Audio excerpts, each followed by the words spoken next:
창세기 24장 1절부터 6절까지입니다. 창세기 24장 1절부터 6절까지.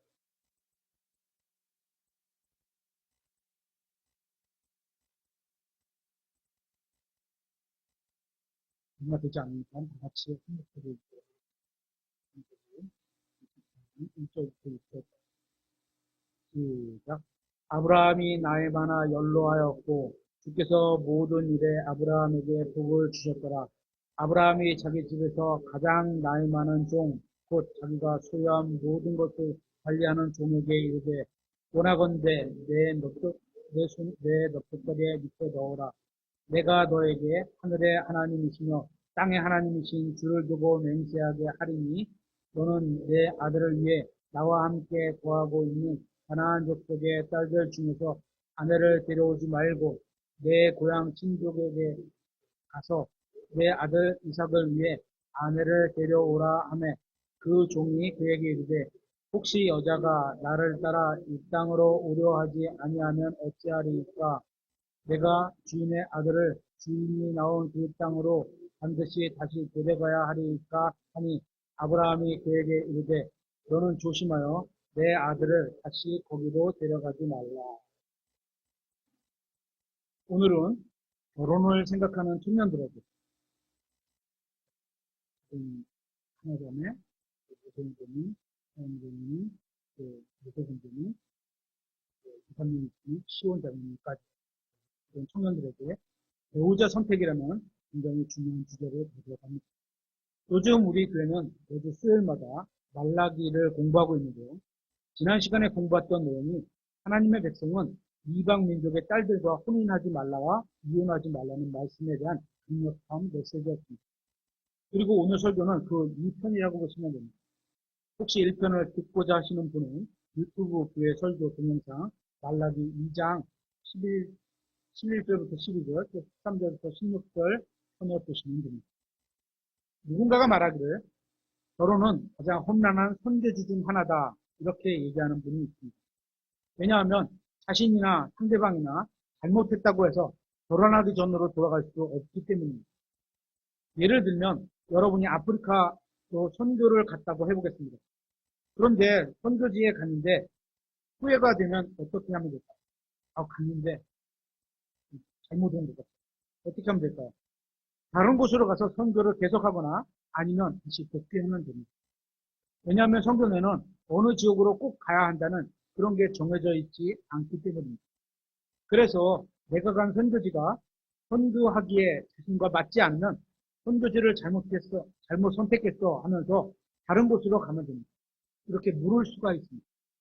그런데 결혼하게 되면 잘못 선택했다고 해서 결혼하기 전으로 돌이킬 수 없습니다. 결론적으로 말씀드리면 구원받은 사람이 구원받지 않은 사람과 결혼하는 것은 어리석은 일이라는 겁니다. 구원받은 이성도 수없이 많은데 굳이 구원받지 않은 사람과 결혼하고 나서 그 사람이 구원받기를 기도하는 것은 현명한 일이 아닌 겁니다. 만약 결혼했다면 당연히 기도를 해야 합니다. 하지만 결혼하기 전이라면 그런 기도를 할 바에야 처음부터 구원받은 사람을 배우자로 선택하는 게 더 현명한 겁니다. 물론 구원받지 않은 사람이 배우자를 통해서 구원받게 되는 경우도 종종 있습니다. 그런데 끝까지 구원받지 못한 채로 살다가 죽는 경우도 많이 있습니다. 따라서 처음부터 구원받은 사람과 결혼하는 것이 훨씬 더 현명한 일입니다. 오늘 본문 창세기 24장은 결혼하기 위해서 반드시 부모가 서명을 해야 한다 또는 중매 결혼만이 성경적 결혼이라고 가르치는 게 아닙니다. 창세기 24장에 나오는 말씀을 하나하나 신약 그리스도인들의 교리로 삼아야 된다고 가르치는 것도 아닙니다. 다만 배우자를 선택함에 있어서 중요한 조언을 주고 있다고 보시면 됩니다. 여기 창세기 24장에 나온 여자는 리브가입니다. 그녀는 자유의지를 가지고 자신이 원하는 남자와 결혼했습니다. 리브가는 굉장히 단순하게 생각했습니다. 신랑감에 대해서 이야기를 들어보고 그 정도면 남편감으로 괜찮다 이렇게 판단하고 짐을 싸서 남편감을 만나러 따라갔습니다. 물론 갔다가 이거 아니다 하고 돌아올 수도 있었을 겁니다. 그런데 그러지 않았습니다. 어떻게 보면 마치 화상통화가 없었던 시대에 지금은 이렇게 뭐 얼굴 보고 대화해보고 이런 게 되지만 옛날엔 그런 게 없었잖아요.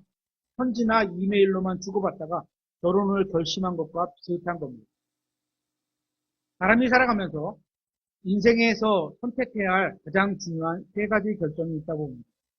첫 번째 가장 중요한 결정은 내가 예수님을 구원자로 받아들일 것인가 말 것인가의 결정입니다. 이것보다 더 중요한 결정은 없습니다. 영원한 운명을 바뀌는 결정이기 때문입니다.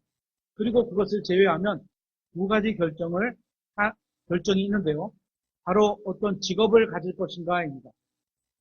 평생 그 일을 하면서 살게 될 수 있거든요. 그리고 세 번째는 그것보다 더 본질적으로 중요한 것이 누군가와 결혼하느냐, 어떤 사람과 결혼하느냐의 결정입니다. 예수님을 구원자로 받아들였고 자기가 적당한 직업도 찾았고 평생 함께할 수 있는 바른 사람과 결혼했다면 이는 하나님께 감사한 일입니다. 그런데 이 세 가지 문제에서 청년들 중에 아직 결정하지 않은 분이 있다면 이런 문제는 이미 오래전에 결정하고 만족하면서 살아오신 분들에게 조언을 구해보는 것도 좋습니다. 사람이 현명한 판단을 하기 위해서는 여러 가지 방법이 있는데요. 그 중에 하나가 어떤 일을 시작하기 전에 또는 도전하기 전에 이미 그 일을 오랫동안 성공적으로 해본 사람에게 물어보는 겁니다. 혹시 아직 구원받지 못한 분이라면 예수님을 믿은 지 30년, 40년 정도 된 사람에게 예수님을 구원자로 받아들인 것이 정말 인생에 좋은 영향을 끼쳤는지 혹시 후회하진 않는지 한번 물어보시는 겁니다. 그리고 만약에 여러분 중에 구원받지 않은 사람과 결혼하려고 생각하는 분이 계시다면 구원받은 사람과 결혼을 오랫동안 하신 분에게 한번 여쭤보세요. 구원받은 사람과 결혼하는 게 정말 현명한 일이었는지 이처럼 여러분이 하고자 하는 일을 오래전부터 해온 사람에게 여쭤보시기 바랍니다.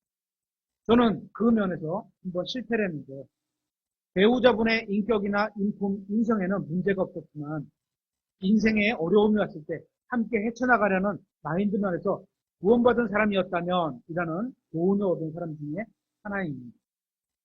직업 선택에 있어서도 마찬가지입니다.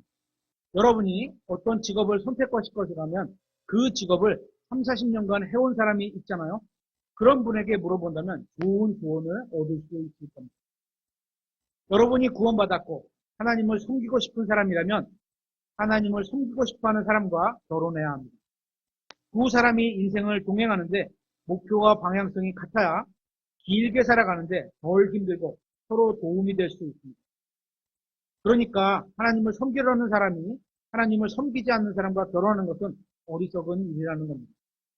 여러분이 영적인 사람이 되고 싶다면 영적인 사람이 되고자 하는 사람을 선택해서 결혼해야 합니다. 훌륭한 그리스도인이 되고 싶다면 훌륭한 그리스도인이 되기를 원하는 사람과 결혼해야 합니다. 이것이 서로가 서로에 대해 가장 이상적인 그리스도인의 만남입니다. 결혼하기 전부터 하나님께 영광을 돌리던 사람은 결혼하고 나서도 하나님께 영광을 돌릴 가능성이 큽니다. 결혼하기 전에 하나님을 사랑하던 사람은 결혼하고 나서도 하나님을 사랑할 가능성이 큽니다. 결혼하기 전에 하나님을 사랑해서 형제 자매를 사랑하는 사람은 결혼하고 나서도 형제 자매를 사랑할 가능성이 큽니다. 하나님을 전혀 사랑하지 않던 사람이 나랑 결혼하면 하나님을 사랑하겠지? 이렇게 생각하는 건 어리석은 생각입니다. 결혼하기 전에 하나님과 그분의 말씀을 거부한 사람은 결혼한 후에도 하나님과 그분의 말씀을 거부할 가능성이 큽니다. 제 사역의 목표는 여러분 모두가 하나님의 은혜로 말미암아 믿음으로 사는 겁니다. 그렇게 믿는 말씀대로 살기 위해서는 말씀을 읽어야 하고 연구해야 하는 겁니다. 그래야 말씀대로 살 수 있습니다. 말씀을 모르면 말씀대로 살 수가 없습니다. 우리 교회가 하나님의 말씀대로 사는 것을 추구하기 때문에 하나님의 말씀대로 살고자 하는 사람들이 모여있는 겁니다. 결혼도 마찬가지라고 생각합니다. 하나님의 말씀을 사랑하는 사람은 하나님의 말씀을 사랑하는 사람과 만나야 하는 겁니다. 청년 여러분, 좋은 배우자를 만나고 싶으신가요? 그렇다면 하나님께 기도하시기 바랍니다. 그리고 자신이 먼저 하나님이 보시기에 좋은 배우자가 되세요. 좀 더 멋진 그리스도인과 결혼하고 싶으신가요? 그러면 자신이 먼저 멋진 그리스도인이 되시기 바랍니다. 그렇게 하나님께 인정받으셔야 합니다. 그래야 서로 어울리는 짝을 배우자로 주실 겁니다. 신발도 짝이 있다. 이런 표현이 있잖아요. 똑같이 맞는 사람이 온다는 겁니다. 다시 본문 3절을 보겠습니다. 내가 너에게 하늘의 하나님이시며 땅의 하나님이신 주를 두고 맹세하게 하리니 너는 내 아들을 위해 나와 함께 거하고 있는 가나안 족속의 딸들 중에서 아내를 데려오지 말고. 아브라함은 종에게 아내의 배우자를 이방 여인들 중에서 찾지 말라고 당부했습니다. 여러분이 구원받아서 그리스도의 이름으로 모인 교회에 속해 있다면 이교주들 중에서 배우자를 찾지 마십시오. 또한 세상을 사랑하는 사람 중에서 배우자를 찾지 마십시오. 자기 자신이나 마귀를 사랑하는 사람 중에서 배우자를 찾지 마십시오. 썩어 없어질 것을 사랑하는 사람 중에서 배우자를 찾지 마십시오. 만일 여러분이 세상을 사랑하는 사람과 결혼하게 되면 어떻게 되는지 아세요? 앞으로 10년, 20년, 30년 그 이상을 살아가면서 배우자가 세상을 사랑하지 않고 하나님의 말씀을 사랑하게 해달라고 간절히 기도하게 될 겁니다. 그런 고민을 스스로 안고 살아가게 되는 겁니다. 그런 고민거리가 될 사람과 결혼한 사람은 어리석은 사람입니다. 내가 누구와 함께 자녀를 양육하게 될지 여러분의 선택에 달려 있습니다. 하나님을 사랑하는 사람과 자녀 양육을 하게 될지 아니면 세상을 사랑하는 사람과 자녀 양육하게 될 수도 있다는 겁니다. 이스라엘 사람들이 왜 가나안 사람과 결혼하지 말아야 했을까요? 하나님의 자녀가 왜 마귀의 자녀와 결혼하지 말아야 할까요? 하나님은 왜 그러지 말라고 하셨을까요? 어떤 설교자가 이렇게 설명했습니다. 구원받은 사람은 육신으로는 부모의 자식이지만 영적으로는 하나님의 자녀가 되었습니다. 그런데 구원받지 않은 사람은 육신으로는 부모의 자녀이지만 영적으로는 마귀의 자녀입니다. 그러니까 만약에 그리스도인 남자가 믿지 않는 여자와 결혼한다면 장인이 마귀가 된다는 이야기입니다. 반대의 경우도 마찬가지입니다. 그리스도인 자매가 구원받지 않은 남자와 결혼하게 된다면 시아버지와 충돌하게 되는데 그 시아버지가 마귀라는 겁니다. 그래서 충돌이 안 날 수가 없다는 겁니다. 그래서 같은 영적 가족에 속한 사람과 결혼하라는 겁니다. 본문 4절에 내 고향 친족에게 가서 내 아들 이삭을 위해 아내를 데려오라 하매 하나님의 자녀는 하나님의 자녀와 결혼하고 마귀의 자녀는 마귀의 자녀와 결혼해야 합니다. 자신과 같은 세계관을 가진 사람, 자신과 함께 영원한 고향에 같이 갈 사람, 그 길을 서로 동의하지 않으면 결코 동행할 수가 없는 길입니다. 그 인생길은 멀고 험한데 상대방을 억지로 끌고 갈 수가 없습니다. 같은 믿음을 가진 사람과 결혼하지 않으면 주님께서 오시기까지 앞으로 30년, 40년, 50년 동안 많은 충돌이 있게 될 겁니다. 생각과 믿음이 반대인 사람과 이 여행을 함께 가려는 것은 굉장히 어리석은 생각입니다. 적어도 성경을 읽고 기도하는 사람은 그렇지 않은 사람과 결혼하지 마십시오. 서로 시간과 감정만 낭비할 뿐입니다. 자신의 재능과 시간과 재물을 주님께 드리는 것이 즐거운 사람은 그렇지 않은 사람과 결혼하지 마십시오. 그렇지 않은 사람과 결혼하면 재능과 시간과 물질을 주님께 드릴 때마다 상대방은 불평과 불만을 쏟아낼 겁니다. 내가 하나님을 위해 살려고 할 때마다 상대방은 불평하게 될 겁니다. 믿음이 다른 사람과 결혼하지 마십시오. 믿음이 다른 사람과 결혼하게 되면 배우자를 만족시키기 위해 주님을 배반해야 할 순간이 오게 될 겁니다. 계속해서 5절에 그 종이 그에게 이르되 혹시 여자가 나를 따라 이 땅으로 오려 하지 아니하면 어찌하리이까? 내가 주인의 아들을 주인이 나오신 그 땅으로 반드시 다시 데려가야 하리이까? 하니 굉장히 좋은 질문입니다. 아브라함이 왜 이 종을 선택했는지 이해가 갑니다. 종이었지만 신실한 사람일 뿐만 아니라 스마트한 사람이었던 것 같습니다. 굉장히 좋은 질문을 했습니다. 이 질문에 대한 답변이 여자가 의견을 같이 하지 않으면 다른 여자를 찾으라는 겁니다. 그래야 하는 이유는 결혼하기 전에도 같은 믿음이 있는 게 굉장히 중요하기 때문입니다. 제가 말하는 것은 우리 교회 내에서만 결혼해라 이런 얘기하는 게 아닙니다. 무엇을 믿는지 같은 믿음이어야 합니다. 가장 중요한 게 성경을 하나님의 말씀으로 믿어야 되겠습니다. 그게 꼭 킹제임 성경은 아닐지언정, 그죠? 이면 좋겠지만 아닐지언정 적어도 개혁 성경을 하나님의 말씀으로 믿는 사람 정도는 돼야 되겠죠. 결혼하려면 먼저 누구를 만나야 하잖아요. 그죠? 이성을 만나봐야 합니다. 누군가가 한 형제에게 소개하려고 이런 아가씨가 있는데 한번 만나보라고 하면 만나봐야 할까요? 말까요? 아직은 장로교회 다니고 킹제임 성경을 모른다고 하더라도 저는 한번 만나보라고 할 겁니다.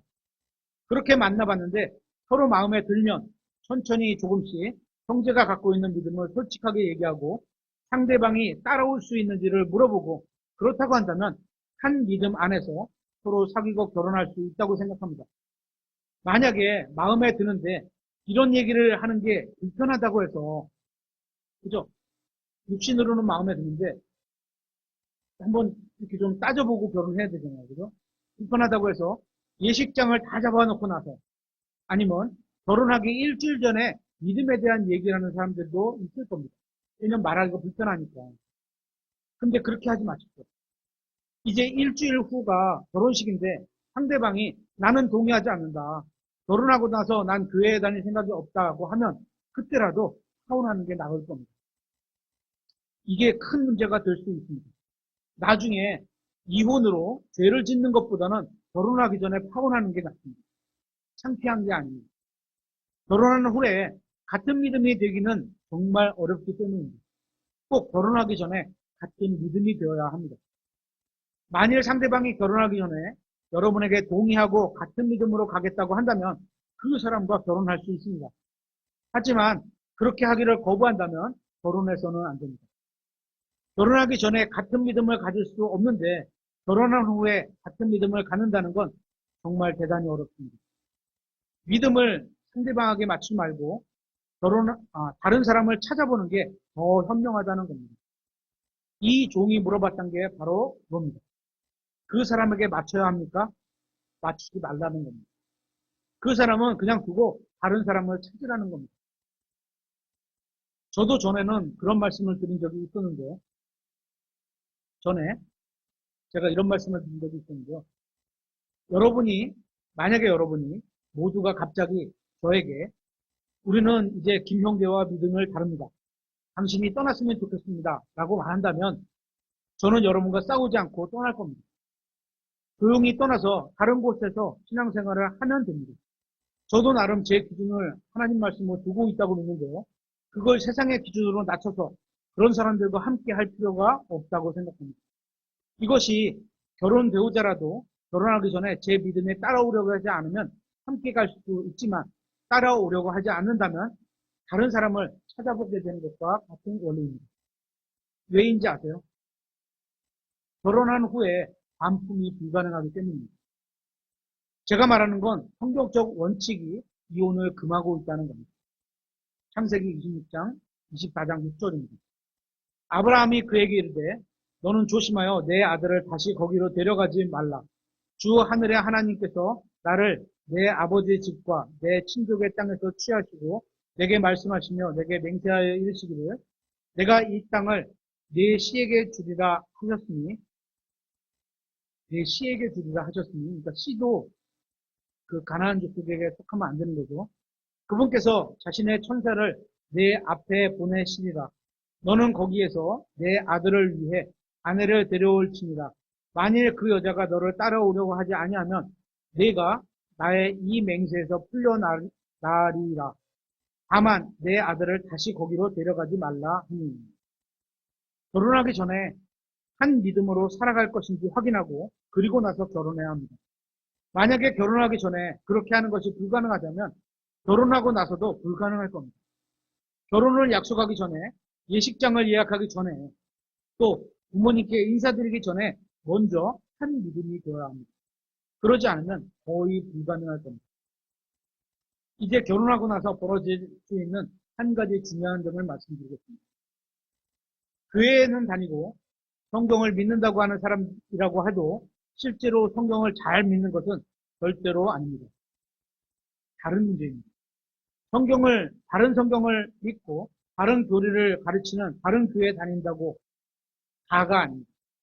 우리 교회가 그런 교회지만 다를 수도 있다는 겁니다. 성경적인 교회에는 다니지만 그저 일요일에 와서 예배만 참석하는 것이 전부인 사람도 굉장히 많습니다.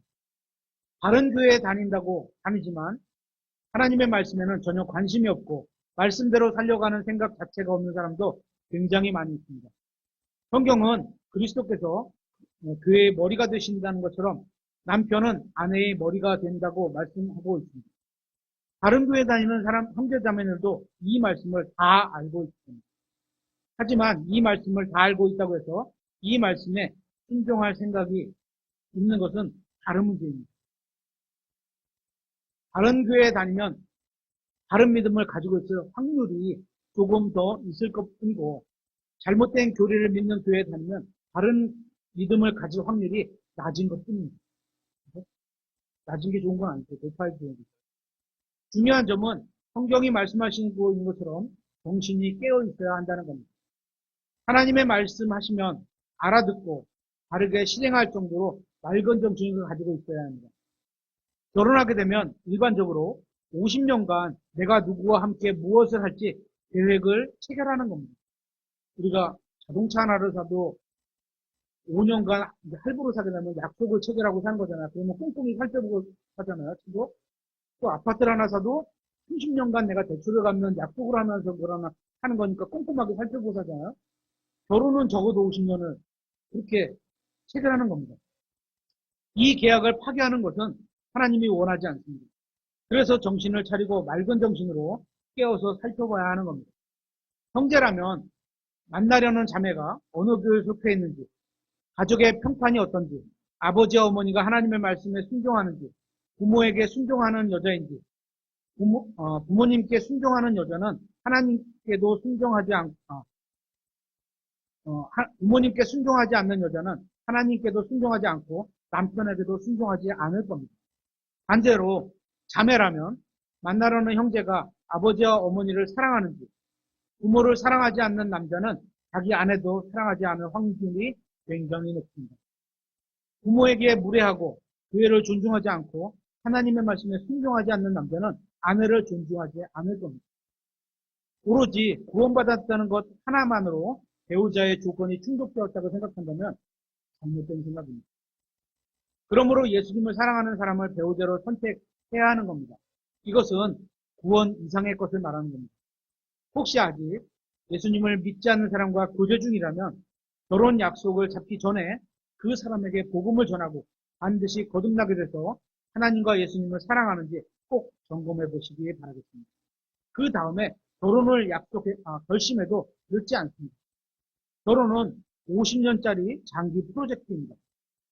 충분히 점검해보고 결혼 계획을 세우고 부모님께 소개시키고 예식장을 예약해도 늦지 않습니다. 그렇게 하기 전에 기도로 상대방을 변화시켜보세요. 기도를 먼저 하십시오. 결혼하기 전에 하나님을 사랑하도록 변화시켜보라는 겁니다. 만약 결혼하기 전에 기도로 변화시킬 수 없다면 결혼한 후에는 변화시키기 더 어려울 겁니다. 그러면 그 사람과 결혼해서는 안 됩니다. 왜냐하면 하나님의 뜻이 아니기 때문입니다.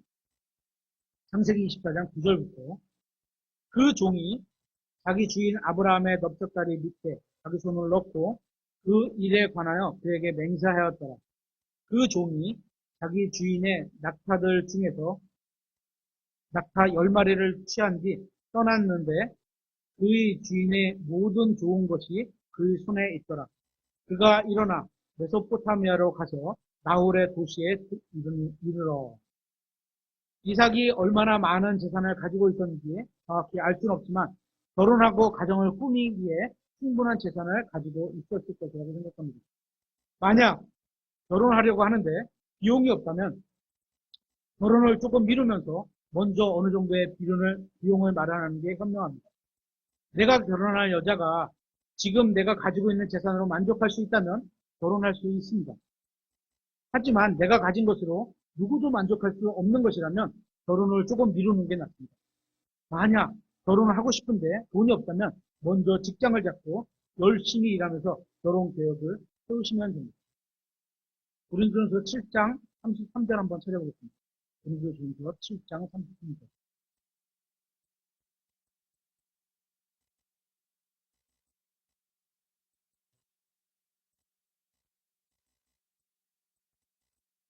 결혼한 남자는 세상에 속한 일들을 염려하여 어떻게 자기 아내를 기쁘게 할까 하느니라.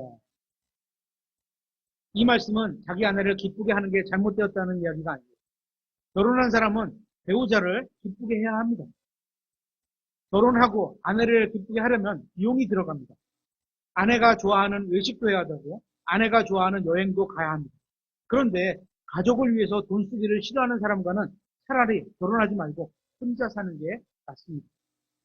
청년 자매님들에게 중요한 사실을 말씀드릴게요. 만일 여러분이 어떤 형제와 결혼하려고 하는데 그 사람의 집이나 차나 직장이나 수입이 마음에 들지 않거든 그와 결혼하지 마십시오. 억지로 하지 마십시오. 하지만 그 사람이 가난하건 부유하건 그가 가진 것으로 만족할 수 있다면 결혼해도 좋습니다. 또한 그 사람이 소유 재산이 아닌 그 사람 됨됨이가 자체가 중요하다고 생각한다면 그렇다면 결혼하십시오.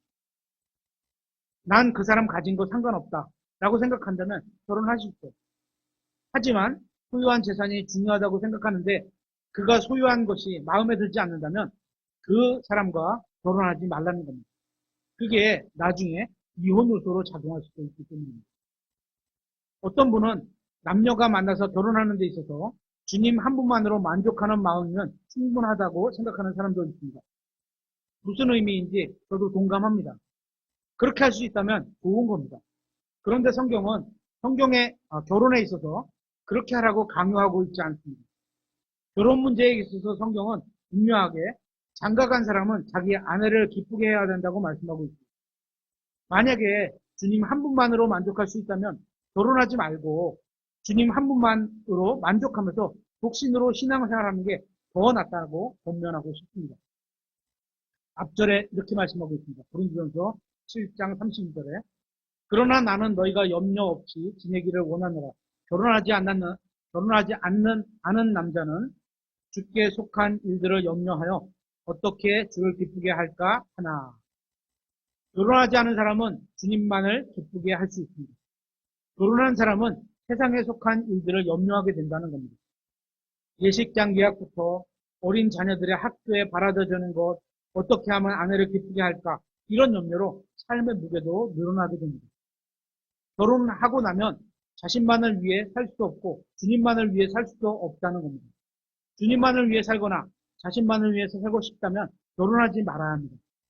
결혼하지 않으면 자기 몸은 자기 마음대로 쓸 수 있습니다. 하지만 그렇게 살면 그리스도의 심판세대는 상급이 적게 될 겁니다.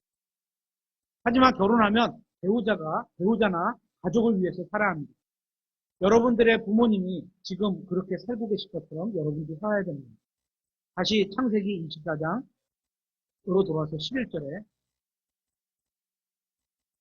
저녁 때 곧 여인들이 물 길으러 나오는 때에 자기 낙타들을 도시 밖에 물이 있는 우물 곁에 무릎 꿇게 한 뒤 이르되 오 주 곧 내 주인 아브라함의 하나님이요 원하건대 이날 내게 일어날 일이 잘 되게 하사 내 주인 아브라함에게 친절을 베푸시옵소서. 자신에게 가장 어울리는 배우자를 찾는 가장 좋은 방법은 기도로 시작하는 겁니다.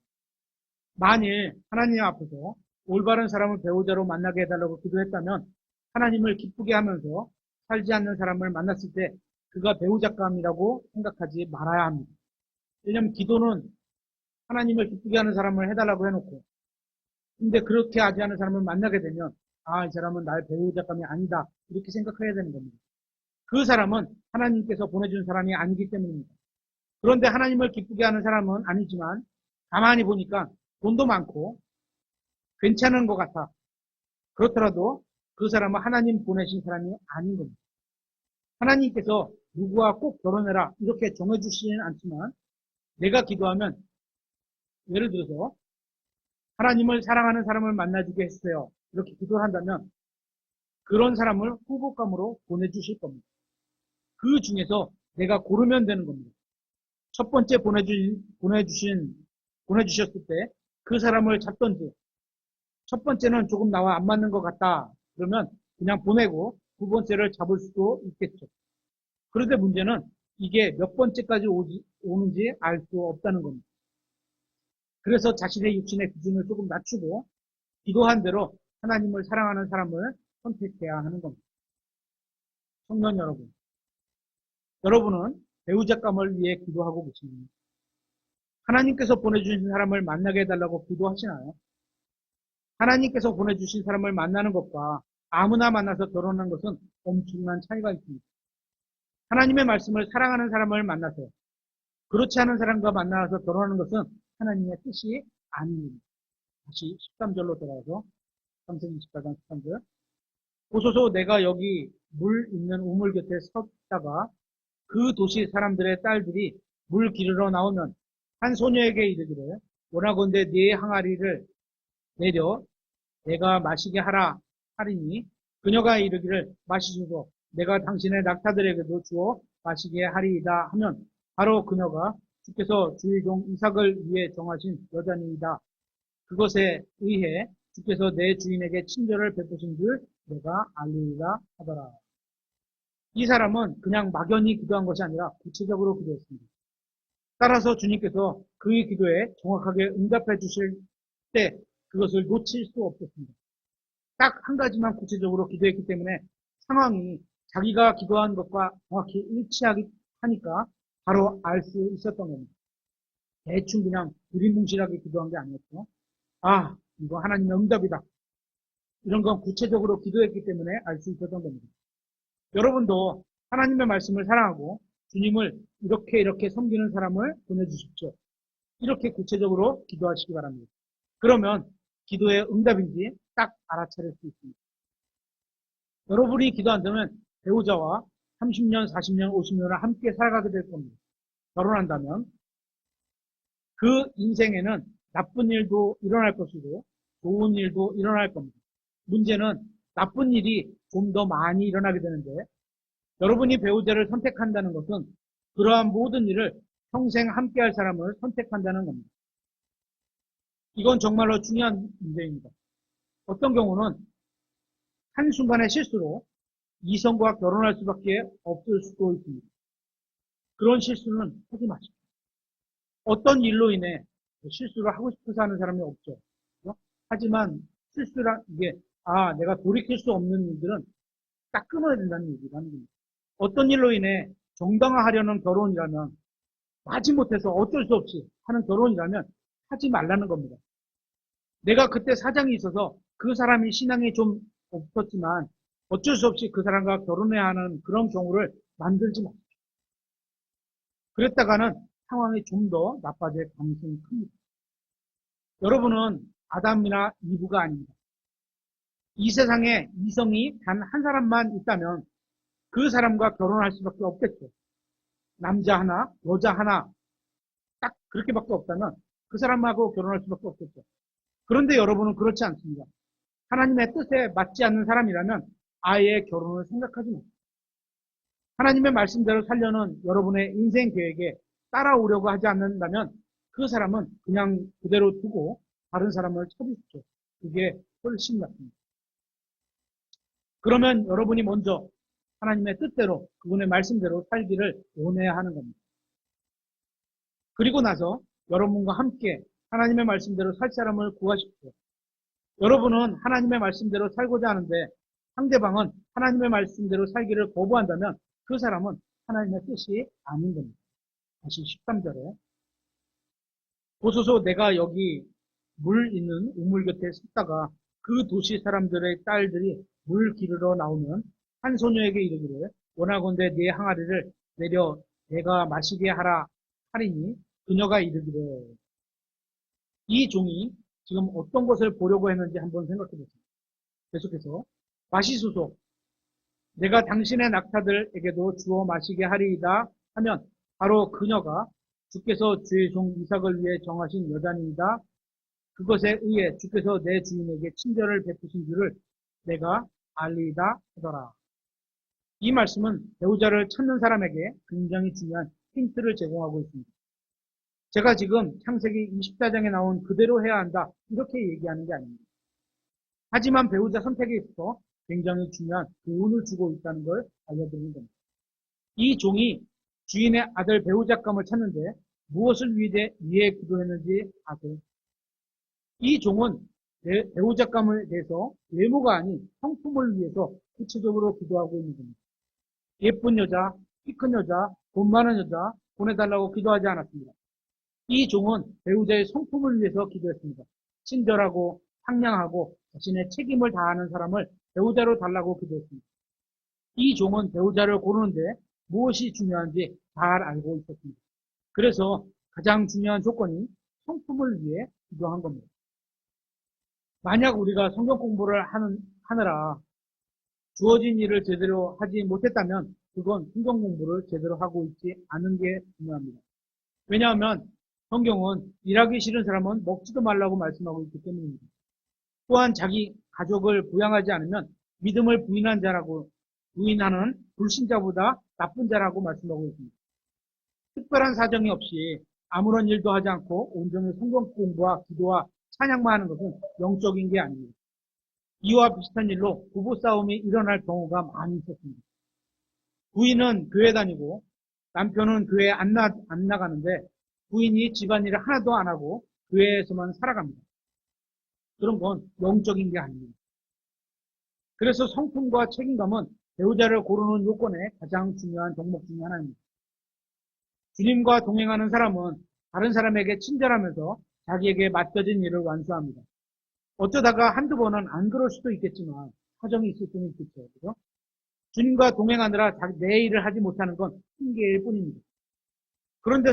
그런데 계속 그러는 건 잘못된 신앙생활을 하고 있는 겁니다. 이런 사람을 배우자로 선택하는 건 어리석은 겁니다. 자기에게 맡겨진 일을 하면서 책임감을 갖고 있고 상냥하고 다른 사람에게 친절한 사람, 이게 좋은 배우잣감인 겁니다.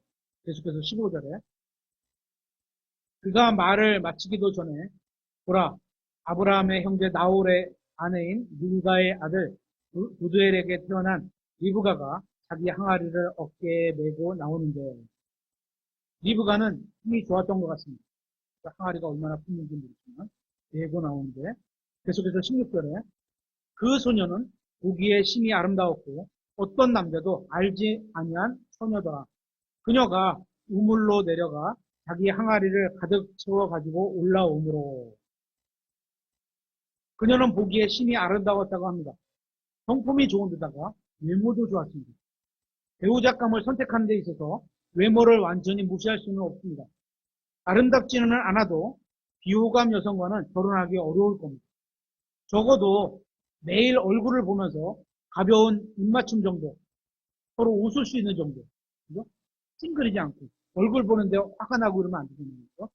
거부감이 없을 정도로 되어야 합니다. 중요한 것은 성품을 항상 먼저 고려해야 된다는 겁니다. 아무리 외모가 마음에 들어도 성품을 잘못되었다면 배우자로 선택했다는 문제는 겁니다. 오늘 말씀을 마무리하도록 하겠습니다. 청년 여러분, 결혼하기 전에 먼저 이런 생각을 해봐야 합니다. 내가 결혼하고자 하는 이성과 카페에서 만납니다. 그리고 그 사람을 보면서 생각해 보세요. 지금 내 앞에 있는 이 사람은 좋은 그리스도인인가? 좋은 그리스도인이 아니면 결혼하지 마세요.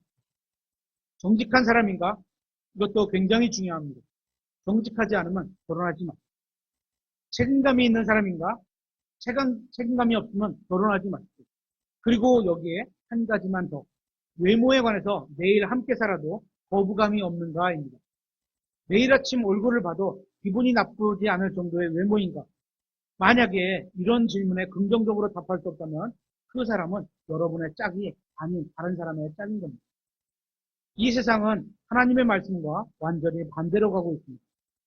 그래서인지 세상 사람들은 결혼하기 전에 많이 만나보고 관계도 좀 가져보고 그리고 결혼하는 게 좋다 이런 말을 합니다. 하지만 하나님은 남자나 여자나 처녀로 순결하게 살다가 그리스도 안에서 자기 배우자와 하나가 되는 것을 원하심을 여러분도 아셔야 합니다. 여러분이 좋은 배우자를 선택하시길 바랍니다. 그러기 위해서 먼저 여러분도 좋은 배우자가 되시길 바랍니다.